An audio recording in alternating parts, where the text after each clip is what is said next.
Olá, bem-vindos.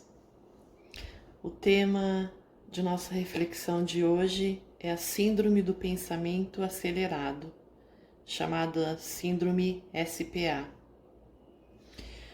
O mal do nosso século é a ansiedade, que tem estreita ligação com a Síndrome do Pensamento Acelerado, que é o hiperpensamento, né? E que está afetando grande parte da nossa sociedade, adultos, crianças, idosos, todos. Os especialistas da área comportamental humana dizem que atualmente as informações são em quantidade enorme e pelo excesso de informações e de atividades e pelo uso excessivo das redes sociais, do smartphone, isso tudo tem estimulado o fluxo de pensamentos humano e levado a trabalhar muito e rapidamente, saturando a mente e gerando essa síndrome, não é? A síndrome SPA. Uma prova disso é que no passado as informações dobravam a cada 2 séculos e hoje dobram a cada 1 ano. Quer dizer, a diferença é absurda, né? Comparando a mente humana a um veículo, para nós entendermos melhor isto, é só imaginar um veículo, um carro, por exemplo, com o motor ligado o tempo todo, 24 horas, dia e noite, sem parar. Logo, esse carro entrará em pane, né? Por conta do superaquecimento, ele não vai aguentar tanto tempo de funcionamento. E da mesma forma é a nossa mente.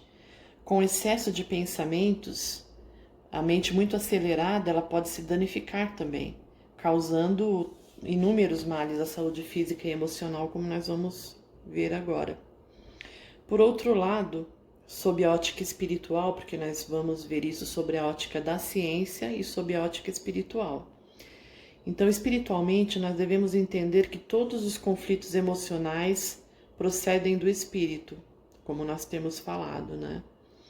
Antes de serem desajustes emocionais e comportamentais, eles são primeiramente desajustes espirituais. São o resultado de experiências transatas, de vidas passadas, de erros, de experiências mal sucedidas das vidas anteriores que vêm nos acompanhando, não é? Nas diversas existências que nós temos passado e na existência atual, e que necessitam de reparação. Então isso ressurge em forma de culpa e de medo e consequentemente gerando os conflitos como a ansiedade, que tem a ligação com a síndrome do pensamento acelerado, né? Então se somam as dificuldades na área espiritual, da forma que estamos falando, e também mais os desafios da sociedade, né, que nós vivemos, que resultam na ansiedade, como estamos falando, e consequentemente na aceleração, na quantidade de pensamentos exageradamente e na aceleração desses pensamentos, gerando essa síndrome.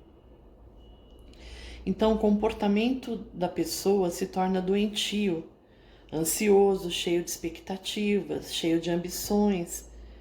A sociedade nos coloca nessa situação porque nos deixamos envolver, não é? Então temos ambições exageradas, arrogância de tudo, desejar ter e fazer a todo momento, não é? Seguindo essa expectativa da sociedade, não é? Então passamos a ter necessidade de preenchimento do nosso tempo. Psicologicamente isso ocorre porque isso nos distrai do enfrentamento de nós mesmos, da nossa própria realidade. E isso, logicamente, ocorre pela falta de equilíbrio, de serenidade e também de humildade para assumirmos quem somos, para não nos colocarmos na situação de tentar seguir essa norma da sociedade, de seguir o que a sociedade tenta nos impor, né? Então, nós precisamos assumir quem somos realmente. Por essas razões, vem a insatisfação, vem a instabilidade de humor e de conduta, que são características comportamentais do ansioso, que sempre está se perturbando, não é? Se tornando incapaz de ações equilibradas, de revisão de valores, e a situação vai virando aquela bola de neve, né? Mas todos nós carregamos dificuldades e conflitos pelas razões que estamos falando. Nós não vivemos apenas essa vida, nós já carregamos experiências de diversas vidas, né? E todos carregamos conflitos, dificuldades na existência, uns mais, outros menos, mas nós precisamos resolver isso. E o conflito, apesar de trazer esse incômodo, esse sofrimento, ele tem o lado positivo, que é mostrar ao indivíduo, através dessas dificuldades, das inquietações e das culpas, o que necessita de reparo, o que necessita de harmonia em si mesmo. Então, o conflito significa a liberação do problema que está no inconsciente profundo e que precisa ser corrigido. Vejam bem, nós pensamos o tempo todo. Pensar é muito importante, é muito bom, aliás, é a principal função humana. É muito importante ter pensamento crítico, criatividade, seletividade, etc. E é imprescindível para a nossa saúde emocional e para desenvolvermos bons relacionamentos. Mas pensar o tempo todo e exageradamente é doentio. A síndrome do pensamento acelerado traz sintomas físicos e emocionais. Os sintomas físicos são fadiga, cansaço físico e emocional, dor de cabeça, dor muscular, queda de cabelo, insônia, é muito comum, déficit de concentração e déficit de memória. O déficit de memória é o sinal vermelho, é o sinal alerta do cérebro de que a síndrome pode estar afetando a pessoa. É a indicação de que a pessoa deve pensar menos, relaxar a mente. Por isso a mente acaba por apagar dados, a fim de proteger a psique, não é? Os sintomas emocionais podem ser baixa tolerância a frustrações, não é? Impaciência, baixa frustração a perdas, a contrariedades da vida.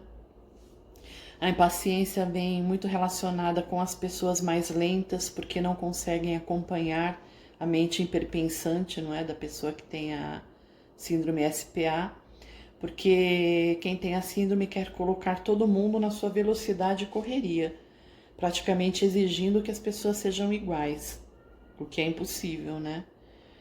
O sofrimento por antecipação também é um sintoma muito comum. E o sentimento de que o tempo passa muito rapidamente, dificultando a execução dos projetos de vida, das coisas que a pessoa tenciona fazer. Tudo isso é resultado da falta de habilidade em lidar com as emoções, logicamente, onde o correto seria questionar os medos e os maus pensamentos, para poder tornar as emoções mais brandas, tranquilas, felizes, né? Infelizmente, o ser humano é péssimo gestor dos seus pensamentos e emoções. O nosso eu tem dificuldade em saber a lidar com a emoção, a ser bom, solidário, otimista, altruísta, humilde, principalmente. No entanto, nós somos responsáveis por nossos pensamentos e pela nossa emoção. Então, é preciso aprender a governar a mente.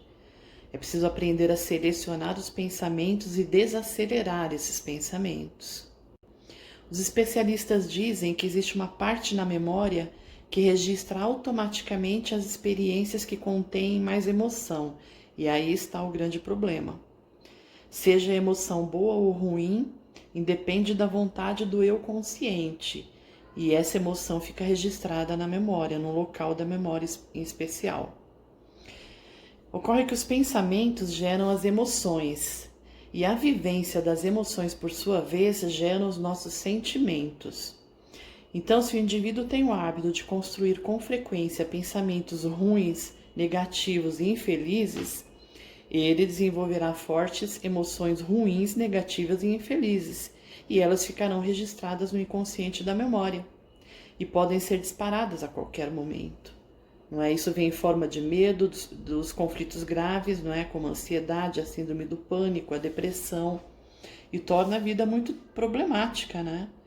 E esse esquema destrutivo, como nós falamos, vem sido trazidos de outras existências também. Mas chegou a hora de nós pararmos com esse esquema destrutivo que só traz dor e sofrimento, né? A síndrome do pensamento acelerado leva a pessoa a baixíssimo nível de encantamento com a vida, com o prazer da existência. E normalmente as pessoas que padecem disso vivem a buscar fora de si as coisas, prazeres, conquistas, divertimentos que nunca suprem o vazio existencial. E é preciso milhares de eventos para ter o mínimo de prazer e alegria. E mínimo mesmo, viu? E para as pessoas mais frágeis, isso pode levar a vícios como o alcoolismo e o uso de drogas.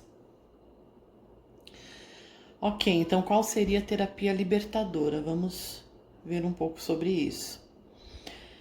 A pessoa que apresenta alguns dos sintomas da síndrome do pensamento acelerado precisa começar a reagir sobre isto. Em alguns casos, quando os sintomas são muito intensos, existe a necessidade de ajuda psicoterápica e medicamentosa também, que não são dispensáveis de forma alguma. Mas nós sempre podemos e devemos buscar a cura espontânea. Então, o fluxo de pensamentos não para. Nós pensamos o tempo todo e até o ato de não querer pensar já é um pensamento, não é? Então, o primeiro passo é a racionalização do tormento, questionando os porquês dos pensamentos negativos, adotando o otimismo de modo que lentamente a paciência e o equilíbrio possam se instalar na mente. Isso é muito importante. Então é preciso buscar os meios para desacelerar o pensamento. É preciso aprender a perceber os pensamentos e iniciar o controle sobre eles, barrando pensamentos ruins e negativos. Dizem os especialistas que nem todo pensamento é real. Nós formamos pensamentos virtuais e reais, que são aqueles que não captam a realidade da situação, do objeto pensado, e a mente interpreta a seu modo essa realidade. Assim que ocorre com as pessoas fóbicas, elas têm uma visão hiperdimensionada sobre o objeto que elas temem. Muitos dos pensamentos de pessoas que desenvolvem fobia são assim, são irreais, são disparados pelos traumas que estão no inconsciente. Por exemplo, uma pessoa que tem fobia pela morte. Ela pode estar ótima de saúde, ter cuidado com sua saúde, mas tem frequentemente pensamentos que vêm à mente dela de estar dentro de um caixão, no seu próprio velório, com pessoas ao seu redor, lamentando a sua morte, chorando. Essa pessoa precisa questionar isto daí.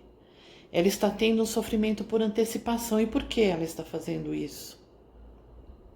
Então, é preciso, por exemplo, a crença em relação à vida após a morte. Isso é importante, ou seja, a espiritualização é importante, é uma forma de contra-atacar esses pensamentos absurdos, essa antecipação de momento da morte. É preciso lembrar das palavras de Jesus aos apóstolos: não andeis ansiosos pelo dia de amanhã, a cada dia basta o seu próprio mal. Outro exemplo, pessoas com fobia de altura. Quando chegam perto de um parapeito de um edifício alto, se sentem atraídas a pular e pensam que vão cair, sentem que vão cair e acreditam nisso, criam esses pensamentos absurdos. Então vejam, a emoção momentânea não passa pelo crivo da razão, ela vem. Daí vem o medo, mas é preciso imprimir razão a esses pensamentos, a questionar esses pensamentos, a fim de controlar essas emoções conturbadas. Então, vejam bem, compreendendo que apesar da altura, neste caso, você não cairá e muito menos se atirará do local, só porque ele é alto. É preciso se conscientizar de que é um pensamento irreal, não tem cabimento, e dessa forma o medo vai cedendo lugar à autoconfiança e à paz. O segundo passo, não querer atender a todas as demandas da sociedade. É preciso ser quem é, se assumir quem é. Mesmo que se veja na internet que as pessoas estão em festas, em viagens, programas que parecem maravilhosos, realizando milhões de trabalhos e projetos fantásticos, não queira fazer igual, mesmo porque a maioria das pessoas ou estão mentindo ou estão fazendo isso de corpo, mas não de alma, não é? Faça o que a sua alma pede. Se a sua alma pede para você ficar dentro de casa no final de semana, lendo um livro, cuidando de uma horta ou não fazendo nada que seja, não queira seguir a onda da multidão. Faça isso, faça o que a sua alma pede. Então pacifique a sua alma. Terceiro passo, espiritualização.